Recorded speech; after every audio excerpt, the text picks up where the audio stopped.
इतकी विराट सभा पाहिल्यानंतर माझ्या मनामध्ये कुठली शंकाच उरलेली नाही।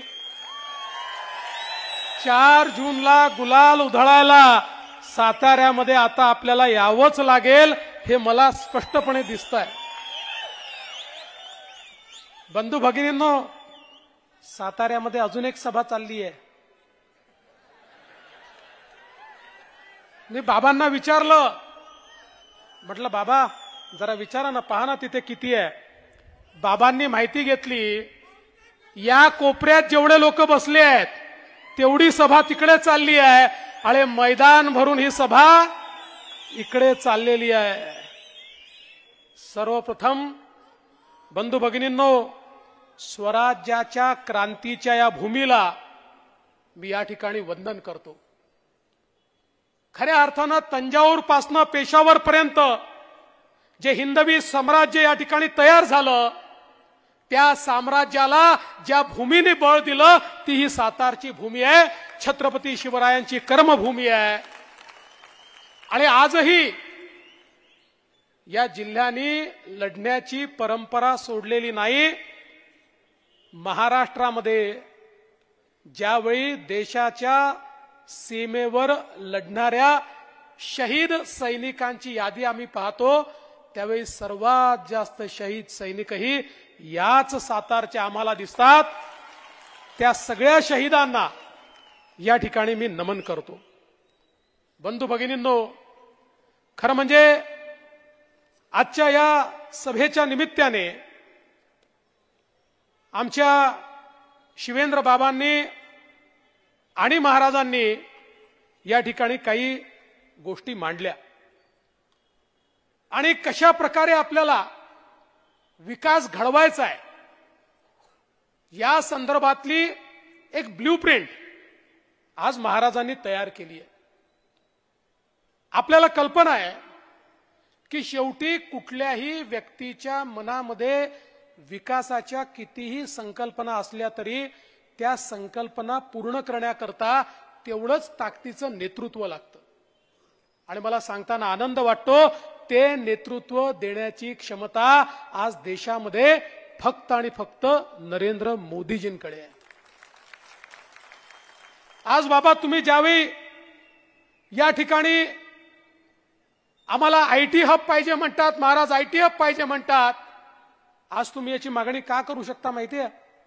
मोदीजींनी गेल्या 10 वर्षामध्ये भारताला आयटी कॅपिटल केलं। जो आयटी आमचे पोरं फक्त परदेशात जायचे, आज जगातल्या सगळ्या आयटी कंपन्या या भारतामध्ये आहेत। आणि तुम्ही काळजी करू नका, 2 महाराजांनी सांगितल्यानंतर आमची काही भ्यास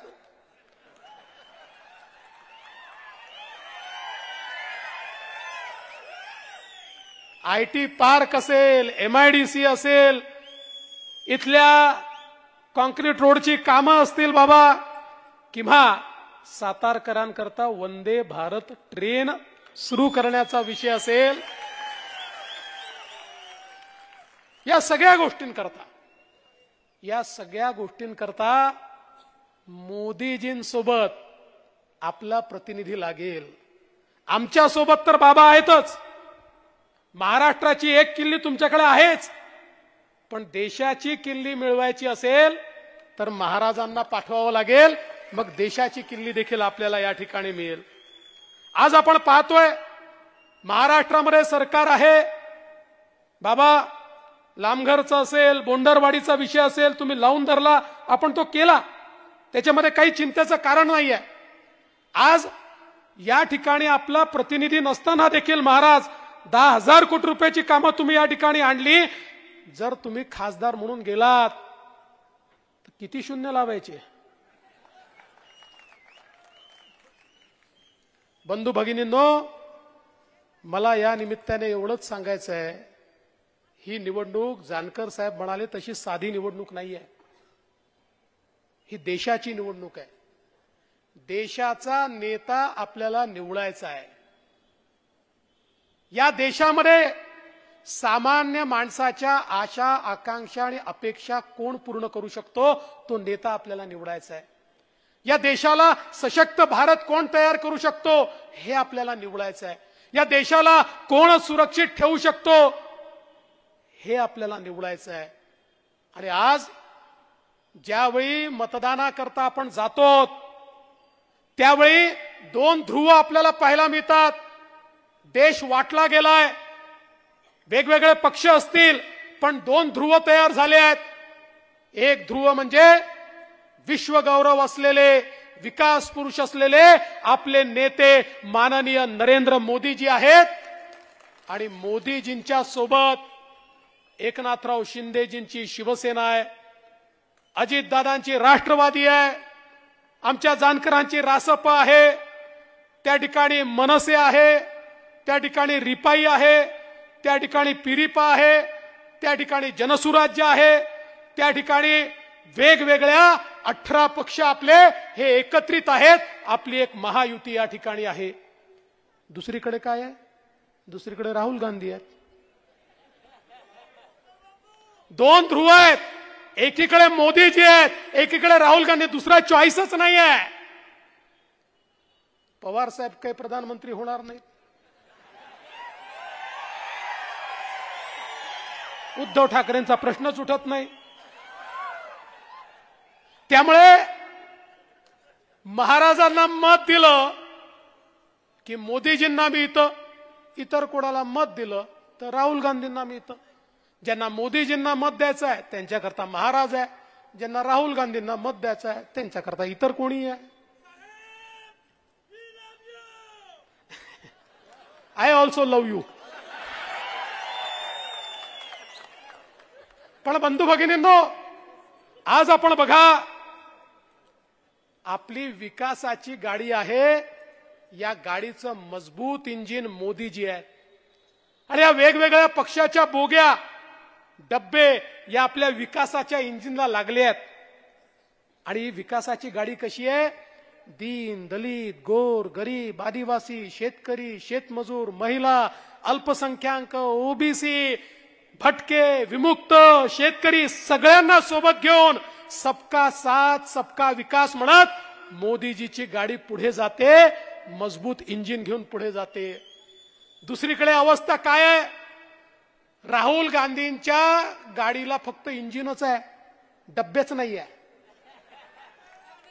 राहुल गांधी म्हणतात मी इंजिन आहे, पवार साहेब म्हणतात मी इंजिन आहे, उद्धव ठाकरे म्हणतात मी इंजिन आहे, ममता बॅनर्जी म्हणते मी इंजिन आहे, लालूजीचा पोरगा म्हणतो मी इंजिन आहे, मुलायम सिंगाचा पोरगा म्हणतो मी इंजिन आहे, स्टॅलिन म्हणतो मी इंजिन आहे.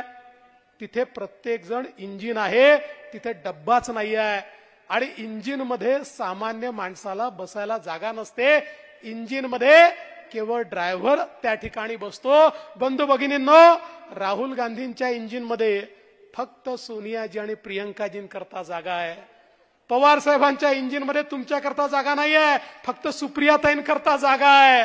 आणि उद्धवजींच्या इंजिन मध्ये फक्त आदित्य ठाकरेंकरता जागा आहे, बाकी कोणाही करता जागा नाही आहे. आणि म्हणून ज्या क्षणी महाराजांच्या कमळाची बटन दाबाल त्या क्षणी महाराज साताऱ्याची बोगी थेट मोदीजींच्या इंजिनला लावतील आणि मग साताऱ्याला मागे वळून पाहण्याची आवश्यकता पडणार नाही.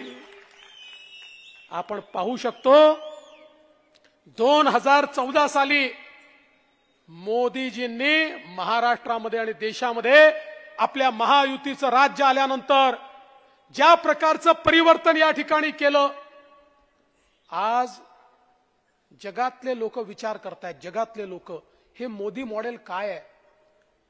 जगात चर्चा चाललेली आहे की 10 वर्षामध्ये 25 कोटी लोकांना गरिबी रेषेच्या वर आणणारं मोदी मॉडेल काय आहे? अर्थशास्त्र सगळे तज्ञ चर्चा करतायत. 25 कोटी लोक गरिबीच्या वर आले. 20 कोटी लोक जे झोपडीत राहायचे, कच्च्या घरांमध्ये राहायचे, ते 20 कोटी लोक आज पक्क्या घरांमध्ये राहायला गेले.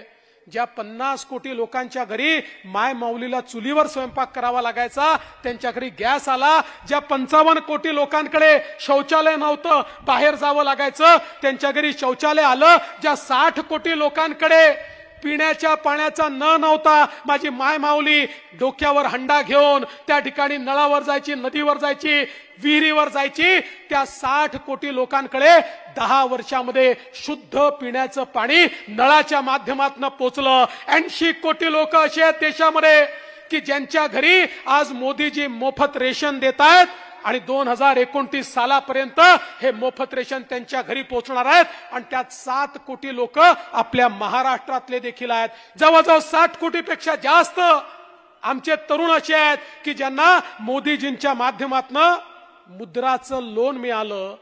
बंधू भगिनींनो, 10 लाखाचं लोन, कुठलंही तारण नाही, कुठलीही गॅरंटी नाही. पूर्वी बँकेत गेलं, मॅनेजर म्हणायचा घर किंवा जमीन तारण ठेवायला आहे का? नसेल तर कोणी सरकारी अधिकारी तुझा नातेवाईक आहे का त्याची गॅरंटी आण, तर तुला या ठिकाणी लोन मिळेल. पण मला सांगताना आनंद वाटतो, 60 कोटीपेक्षा जास्त लोकांना मोदीजींनी त्यांची गॅरंटी घेतली आणि 10 लाखापर्यंतचं लोन मिळालं. आणि त्यापैकी 31 कोटी महिला आहेत की ज्यांना हे लोन त्या ठिकाणी मिळालेलं आहे. आणि आता तर मोदीजींनी सांगितलं 10 लाख नाही, आता 20 लाखापर्यंतचं लोन, कुठली गॅरंटी नाही, कुठलंही तारण नाही, हे आमच्या तरुणाईला या ठिकाणी मोदीजींच्या माध्यमातून मिळणार आहे. आणि एवढंच नाही तर जवळपास 80 लाख बचत गट तयार करून त्यांना 8 लाख कोटी रुपये मोदीजींनी दिले आणि त्यातनं 10 कोटी महिलांना आपल्या पायावर मोदीजींनी उभं केलं. त्यापैकी 1 कोटी महिला या लखपती दिदी झाल्या. आता 3 कोटी महिला लखपती होणार आहे. आणि मोदीजींचं लक्ष आहे या 10 कोटी महिलांना त्या ठिकाणी लखपती करण्याचं. मोदीजी म्हणतात की ज्यावेळी एक पुरुष पायावर उभा राहतो त्यावेळी केवळ पुरुष पायावर उभा राहतो, पण महिला पायावर उभी राहते तर पूर्ण परिवार पायावर उभा राहतो. आणि म्हणून महिलांना अधिकारिता देण्याचं काम मोदीजी करतायत. आणि आज आमच्या मंचावर फार कमी महिला दिसत आहेत. पुढच्या वेळेस 50% मंच महिलांकरता राखीव ठेवावा लागणार आहे.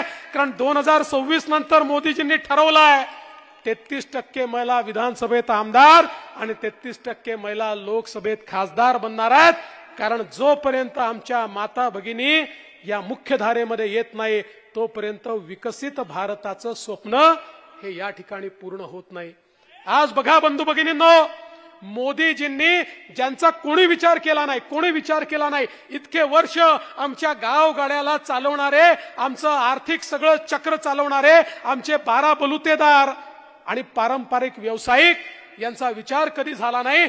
पहिल्यांदा मोदीजींनी विश्वकर्मा नावाची योजना आणली आणि गावगाड्याचं काम करणारे आमचे 12 बलुतेदार आणि आमचे पारंपरिक व्यावसायिक यांच्याकरता 14,000 कोटी रुपये मोदीजींनी दिले.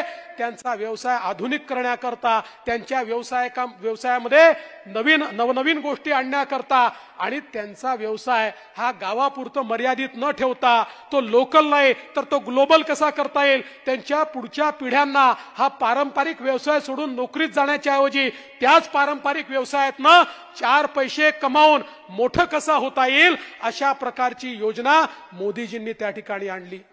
आज आमच्या अनुसूचित जातीच्या तरुणाईकरता स्टँड अप सारखी योजना आणली आणि त्या योजनेच्या माध्यमातून मोदीजींनी प्रत्येक बँकेच्या प्रत्येक ब्रँचला अनुसूचित जातीच्या मुलांना लोन देऊन उद्योजक करावंच लागेल, नाहीतर त्या बँकेचा लायसन्स कॅन्सल होईल म्हणून सांगितलं. आज लाखो अनुसूचित जातीचे लोक हे त्या ठिकाणी उद्योजक झाले आहेत. आमच्या आदिवासी समाजाकरता मोदीजींनी त्या ठिकाणी आपल्याला कल्पना आहे 24,000 कोटी रुपयाची योजना आणली. आणि सगळ्यात महत्वाचं, कारण सैनिकांचा जिल्हा आहे, वर्षानुवर्ष आमचे सगळे सैनिक म्हणायचे 1 रँक 1 पेन्शन आला पाहिजे आणि सरकार सांगायचं त्याच्याकरता 50,000 कोटी रुपये लागतील, आम्ही ते करू शकत नाही. मोदीजींनी सांगितलं 1 रँक 1 पेन्शन देणार, 1 रँक 1 पेन्शन दिली, 50,000 कोटी रुपये आमच्या सैनिकांना त्या ठिकाणी देण्याचं काम हे मोदीजींच्या माध्यमातून झालं.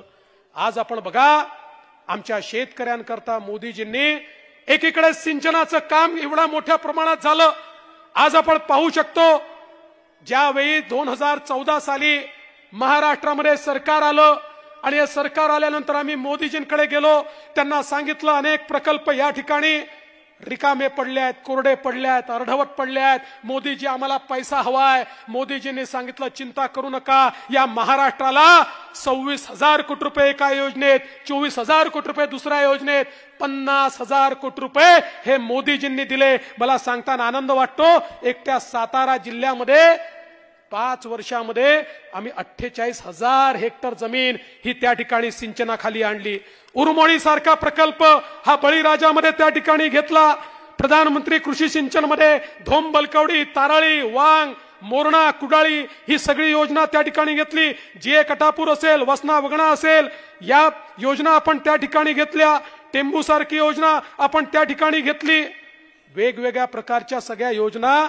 दादा तुम्हाला माहिती आहे, तुम्ही फार त्याच्यामध्ये तुमच्या भागामध्ये पाणी पोहोचवलेलं आहे आणि म्हणूनच लोकांनी तुम्हाला पाणीदार केलं आणि दुसऱ्याला घरी बसवलं, ज्याला आता महाराज पुन्हा घरी बसवणार आहे. या सगळ्या योजना या ठिकाणी का होऊ शकल्या? मोदीजींना शेतकऱ्याची चिंता होती. विचार करा, 15 वर्ष सरकार होतं, त्या सरकारमध्ये आपल्याला काय सांगितलं जायचं?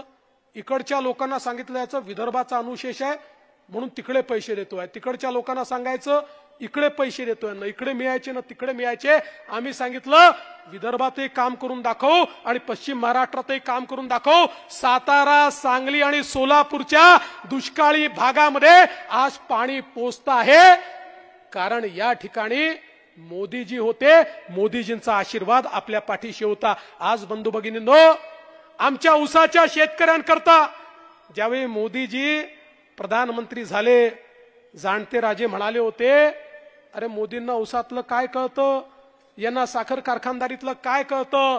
पण आज ऊस कारखानदारीतल्या कुठल्याही व्यक्तीला विचारा, तो सांगेल ऊस कारखानदारी करता आणि ऊसाच्या शेतकऱ्याकरता जेवढे निर्णय नरेंद्र मोदीजींनी घेतले यापूर्वीचं कुठलंही सरकार घेऊ शकलं नव्हतं. 340 रुपयांनी FRP वाढवली, त्या ठिकाणी साखरेची मिनिमम सप्लाय प्राइस तयार केली आणि त्या माध्यमातून साखरेचे भाव पडणार नाही आणि शेतकऱ्यांना त्या ठिकाणी FRP मिळेल, चांगला भाव मिळेल, हे मोदीजींनी करून दाखवलं. इथेनॉलची पॉलिसी आणली, इथेनॉलच्या माध्यमातून साखर कारखाने उभे राहिले पाहिजेत आणि तो पैसा देखील आमच्या शेतकऱ्यांना मिळाला पाहिजे, हे मोदीजींनी करून दाखवलं. आणि सगळ्यात महत्त्वाचं काही असेल, वर्षानुवर्ष त्या ठिकाणी शेतकऱ्यांच्या डोक्यावर टांगती तलवार होती. ऊसाची FRP दिल्यानंतर कायद्याने जास्तीची FRP दिली म्हणून इन्कम टॅक्स लागला होता. इन्कम टॅक्स महाराष्ट्रामध्ये 10,000 कोटी रुपयाचा इन्कम टॅक्स होता. सातत्याने नोटिसा यायच्या, कारखान्यांना यायच्या, तुम्ही शेतकऱ्याकडनं पैसा वसूल करा आणि आम्हाला इन्कम टॅक्स भरा. मला आठवतं त्या ठिकाणी मनमोहन सिंगजी प्रधानमंत्री होते, किमान 5 वेळा शरद पवार साहेब डेलिगेशन घेऊन गेले आणि सगळ्यांना सांगितलं आता आपण जाऊ आणि हा इन्कम टॅक्स रद्द करून आणू. 5 वेळा लोक गेले, प्रत्येक वेळी आश्वासन मिळालं. ते जायचे, अर्थमंत्र्याला भेटायचे, प्रधानमंत्र्याला भेटायचे, फुटकी कवडी देखील त्यातनं रद्द झाली नाही. उलट शेवटी कारखानदार हायकोर्टात गेले, हारले, सुप्रीम कोर्टात गेले, हारले. शेतकऱ्याकडनं इन्कम टॅक्स वसूल करण्याची वेळ आली होती, नाहीतर कारखाने बंद पडले असते. आम्ही मोदीजींकडे गेलो, मोदीजींना परिस्थिती सांगितली. एका झटक्यात मोदीजींनी सांगितलं की आपल्याला हे करावं लागेल. अधिकाऱ्यांना बोलवलं, अमित भाई शाह सहकारिता मंत्र्यांना बोलवलं, त्या ठिकाणी सगळे अधिकारी आले. अधिकाऱ्यांनी सांगितलं साहेब असं आजपर्यंत झालं नाही, मागच्या तारखेचा 10-20 वर्षाचा इन्कम टॅक्स आहे, तो आज आपल्याला रद्द करता येत नाही, हे कायद्यात बसत नाही. त्यावेळी मोदीजींनी सांगितलं अरे कायदा शेतकऱ्यांकरता मोडावा लागला तरी मोडू, नवीन कायदा त्या ठिकाणी तयार करू. आणि बंधू भगिनींनो, मोदीजींनी 10,000 कोटी रुपयाचा आमच्या शेतकऱ्यांवर इन्कम टॅक्स रद्द करून टाकला आणि शेतकऱ्यांना दिलासा दिला. आज माझा सवाल आहे, त्यांना विचारा जे विचारत होते, मोदीजींना उसातलं काय समजतं? जे मोदीजींना समजलं ते तुम्हाला वर्षानुवर्ष समजलं नाही. मोदीजींना सामान्य शेतकऱ्याची नाडी समजली, त्याचं स्पंदन समजलं, त्याचं रुदन समजलं, त्याचं हृदय समजलं आणि म्हणून मोदीजी या ठिकाणी अशा प्रकारचा निर्णय घेऊ शकले. आणि म्हणून बंधू भगिनींनो, ही साधी निवडणूक नाहीये, देशाची निवडणूक आहे। आज देशामध्ये एक मजबूत नेतृत्व हवंय। आज आपलं नेतृत्व वैश्विक नेतृत्व आहे। मी तुम्हाला विनंती करतो, तुम्ही आठवा तो काळ, ज्या काळामध्ये कोविड होता, नातेवाईकांना भेटण्याची चोरी होती, अरे किड्या मुंग्यासारखे लोक मरत होते, आपल्यातले आपतेष्ट जात होते, कोणी कोणाच्या मौत मिट्टीला देखील जायला तयार नव्हतं। इतकी भीती, इतकं भय, प्रत्येक बापाला वाटायचं माझ्या पोराचं काय होईल, आईला वाटायचं माझ्या पोरीचं काय होईल, आमच्या परिवाराचं काय होईल असं वाटत होतं। जगाच्या पाठीवर एक मोठं संकट होतं, 140 कोटीचा देश। लोक म्हणायचे, जगातले एक्सपर्ट म्हणायचे की भारतामध्ये 40-50 कोटी लोक तरी मरतील, त्यांना कोणीच वाचवू शकत नाही। जगाच्या पाठीवर 4 देशांनी कोविडची लस तयार केली होती आणि ते देश वाट पाहत होते, कधी भिकाऱ्यासारखा भारत आमच्या पुढे हात पसरतो की आम्हाला लस द्या, मग आपण त्याच्याकडनं प्रॉफिट कमवू, थोड्याशा लसी त्याला देऊ आणि भारताला त्या ठिकाणी अडचणीत आणू, असं अनेक देश विचार करत होते। पण त्या देशांना माहिती नव्हतं, या देशामध्ये नरेंद्र मोदी नावाचा प्रधानमंत्री आहे, ज्याला आपल्या लोकांना कसं वाचवायचं माहिती आहे। मोदीजींनी शास्त्रज्ञ जमा केले, त्यांना सांगितलं काय मटेरियल पाहिजे सांगा, तुम्हाला काय पैसा पाहिजे तो सांगा, तुम्हाला काय व्यवस्था पाहिजे त्या सांगा, आणि सातत्याने त्यांच्या पाठीशी उभं राहून जगातला 5वा देश हा भारत झाला, ज्याने आपल्या देशात लस तयार केली। 140 कोटी लोकांना 2 वेळा लस त्या ठिकाणी टोचण्याचं काम हे मोदीजींच्या नेतृत्वात झालं। एक पैसा कोणाला द्यावा लागला नाही। भारतामध्ये आज आपण वाचलो, त्या लसीमुळे वाचलो बंधू भगिनींनो। ती लस नसती तर भारताची काय अवस्था झाली असती। पण केवळ भारतापुरतं मर्यादित नाहीये, मला आपल्याला सांगितलं पाहिजे। मी मॉरिशसला गेलो होतो, मॉरिशसच्या मराठी मंडळींनी छत्रपती शिवरायांच्या पुतळ्याचं उद्घाटन ठेवलं होतं, त्या ठिकाणी उद्घाटन केलं। मॉरिशसच्या राष्ट्रपतींना भेटायला गेलो, आफ्रिकन ओरिजिनचे ते राष्ट्रपती होते, त्यांना भेटलो। ते म्हणाले फडणवीसजी तुम्ही माझे धन्यवाद हे मोदी साहेबांना सांगा। म्हटलं कशा करता तुमचे धन्यवाद? म्हणाले कोविड मध्ये माझा मॉरिशस जिवंत राहिला, कारण मोदीजींनी मला लस दिली, त्यांनी लस दिली नसती तर माझा मॉरिशस जिवंत राहिला नसता। बंधू भगिनींनो, असे सांगणारे 100 देश आज जगामध्ये आहे की जे सांगतात आमचा देश मोदींमुळे वाचला। हे 100 देश आज भक्कमपणे आपल्या पाठीशी उभे आहेत, भारताच्या पाठीशी उभे आहेत। हे वैश्विक नेतृत्व आहे। आज जगामध्ये संधी तयार झाली आहे। कोविड नंतर जगाच्या पाठीवर लोकांचा विश्वास चीनमधनं उडालेला आहे। लोकांना आता या ठिकाणी नवीन देश पाहायचा आहे।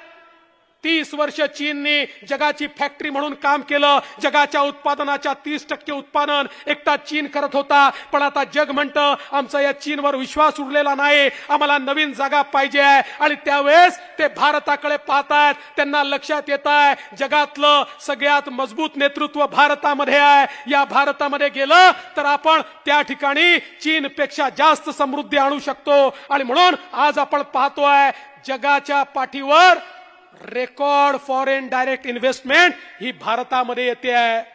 आणि मला हेही सांगताना आनंद वाटतो, भारतामध्ये येणारी सगळ्यात जास्त इन्व्हेस्टमेंट आपल्या महाराष्ट्रामध्ये येते आहे, कारण मोदीजी आपल्या पाठीशी आहेत। त्यामुळे येत्या काळामध्ये जगाची फॅक्टरी चीन राहणार नाही, जगाची फॅक्टरी भारत होणार आहे। भारतामध्ये उत्पादनाची क्षमता वाढते आहे। अरे 2014 साली ज्या भारतामध्ये 99% मोबाईल फोन आम्ही इंपोर्ट करायचो, आज तो भारत 100% मोबाईल फोन हे भारतात बनवतोय आणि जगाला एक्सपोर्ट करतोय। ही भारताने आता एक्सपोर्टची मजल या ठिकाणी गाठलेली आहे। ज्या भारतामध्ये सर्व दारुगोळा, शस्त्रास्त्र, तोफा, जेट, फायटर जेट, पणडुब्या सगळं बाहेरून आयात करावं लागायचं, 10 वर्षात त्या सगळ्या गोष्टी भारतात बनतायत। फायटर जेटही भारत बनवतोय, फायटर हेलिकॉप्टरही भारत बनवतोय, पाणबुडी देखील भारत बनवतोय, तोफाही भारत बनवतोय। अरे एवढंच काय, आता या भारताने अग्नि मिसाईल तयार केलं। 7000 किलोमीटर दूर कुठेही शत्रूचं ठाणं असेल, भारतातनं अग्नि मिसाईल दागलं की थेट ते ठाणं त्या ठिकाणी नेस्तनाभूत करू शकतं। अशा प्रकारचं अग्नि मिसाईल जे केवळ त्या ठिकाणी अमेरिका, रशिया आणि चीनकडे आहे, आता ते अग्नि मिसाईल भारताकडे देखील आहे। हे भारताने केलेली प्रगती आहे। हा आत्मनिर्भर भारत आहे। हा भारत या ठिकाणी आत्मविश्वासाने उभा असलेला भारत आहे। आणि म्हणून बंधू भगिनींनो, भारताकडे वाकडी नजर करून पाहण्याची कोणाची हिंमत नाही आहे। अरे तुम्ही आठवा तो काळ, ज्या काळामध्ये या भारतामध्ये, मुंबईमध्ये, पुण्यामध्ये बॉम्बस्फोट व्हायचे। काय करायचं आमचं सरकार? बॉम्बस्फोट झाला की आपलं सरकार त्या ठिकाणी पाकिस्तानचा निषेध करायचं, तो पुन्हा बॉम्बस्फोट करायचा, मग तीव्र निषेध करायचे, मग तो पुन्हा बॉम्बस्फोट करायचा, मग अति तीव्र निषेध करायचे, मग तो पुन्हा बॉम्बस्फोट करायचा। हे अमेरिकेत जायचे, अमेरिकेच्या राष्ट्रपतीला म्हणायचे, बघा बघा तो पाकिस्तान आमच्याकडे येतो, बॉम्बस्फोट करतो, तुम्ही त्याला समजवा। बंधू भगिनींनो, मोदीजी देशाचे पंतप्रधान झाले, आपल्या देशामध्ये बॉम्बस्फोट केला, मोदीजींनी सोडलं नाही, अमेरिकेकडे गेले नाही, थेट पाकिस्तानमध्ये घुसून सर्जिकल स्ट्राईक केला, एअर स्ट्राईक केला आणि आतंकवाद्यांना मारलं। माझा तुम्हाला सवाल आहे, सांगा 2019 नंतर पाकिस्तानच्या बापाची तरी हिंमत झाली का भारतामध्ये बॉम्बस्फोट करण्याची? एकही बॉम्बस्फोट या भारतात कोणी करू शकलं नाही। आता पाकिस्तान असो, चीन असो, कोणी वाकडी नजर करून आपल्याकडे पाहू शकत नाही। बंधू भगिनींनो, माननीय मोदीजींनी काय सांगितलं? मोदीजींनी सांगितलं, पिछले 10 साल ये तो ट्रेलर था, असली पिक्चर अगले 5 साल में हमको देखना है। मोदीजींनी सांगितलं, काय म्हणाले मोदीजी? मोदीजी म्हणाले, हो मला तिसऱ्यांदा प्रधानमंत्री व्हायचं आहे, पण तिसऱ्यांदा प्रधानमंत्री होत असताना माझी प्रेरणा ही या ठिकाणी छत्रपती शिवाजी महाराज आहेत। कारण मोदीजी म्हणाले, छत्रपती शिवाजी महाराजांनी राज्याभिषेक केला, तो सगळ्या जगाला दाखवण्याकरता हिंदवी स्वराज्य स्थापन झालाय, रयतेचं राज्य स्थापन झालाय, पण एकही दिवस ते सिंहासनावर बसले नाही। दुसऱ्या दिवशी घोड्यावर मान ठोकली आणि पुन्हा लढायला निघाले, स्वराज्याच्या विस्ताराकरता निघाले। तशाच प्रकारे छत्रपती शिवाजी महाराजांचा आशीर्वाद घेऊन या ठिकाणी मला तिसऱ्यांदा बसायचं आहे या भारताला एक समृद्ध भारत तयार करण्याकरता। आणि बंधू भगिनींनो, या ठिकाणी समृद्ध भारत तयार करण्याकरता ज्यावेळी मोदीजी तिसऱ्यांदा शपथ घेण्याकरता त्या ठिकाणी असतील, त्यावेळी साताऱ्याची शान असलेले, बंधू भगिनींनो, या साताऱ्याचा अभिमान असलेले छत्रपती उदयन महाराज हे देखील त्यांच्या सोबत तिथे दिसले पाहिजे। आमच्या पवार साहेबांचा दुटप्पीपणा बघा। कोल्हापूरला जातात आणि त्या ठिकाणी सांगतात, शाहू महाराजांच्या विरुद्ध तुम्ही उमेदवार उभा केला, किती चुकीचं आहे, त्यांना तुम्ही त्या ठिकाणी निर्विरोध द्यायला पाहिजे होतं। मग हे महाराज नाहीत का? हे तुम्हाला का नाही आठवलं? जर तुम्हाला तिथे आठवतं तर इथे तुम्ही म्हणायला पाहिजे होतं, ठीक आहे, या ठिकाणी या गादीचा मान आहे, छत्रपती उदयन महाराज उभे आहेत, मी उमेदवार उभा करणार नाही। पण तुम्ही उमेदवार उभा केला आणि तोही असा उमेदवार उभा केला ज्यांनी शौचालयातही पैसे खाल्ले। अरे महाराजांच्या विरुद्ध उमेदवार उभा करायचा तर तोडीचा उमेदवार उभा केला पाहिजे होता।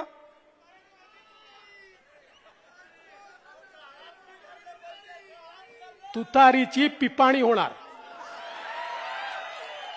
छत्रपती उदयनराजे तुतारीची पिपाणी केल्याशिवाय थांबत नाही। आणि म्हणून सातारकरांनो, तुमच्या भरोशावर आता ही निवडणूक आम्ही सोडली आहे। बाबाही आहेत आणि महाराजही आहेत। नाही ठरलं आहेच, पण आम्हाला रेकॉर्ड हवाय। या ठिकाणी ही 2 नेते मंडळी असताना सातारकरांनी असा रेकॉर्ड तयार केला पाहिजे की उभ्या देशाला समजलं पाहिजे, छत्रपती शिवरायांच्या भूमीचा हुंकार हा देशाचा हुंकार झाला पाहिजे। याकरता आपण सगळ्यांनी महाराजांना दिल्लीला पाठवा एवढीच विनंती करतो आणि माझं बोलणं संपवतो। जय हिंद, जय महाराष्ट्र, जय शिवराय। धन्यवाद साहेब।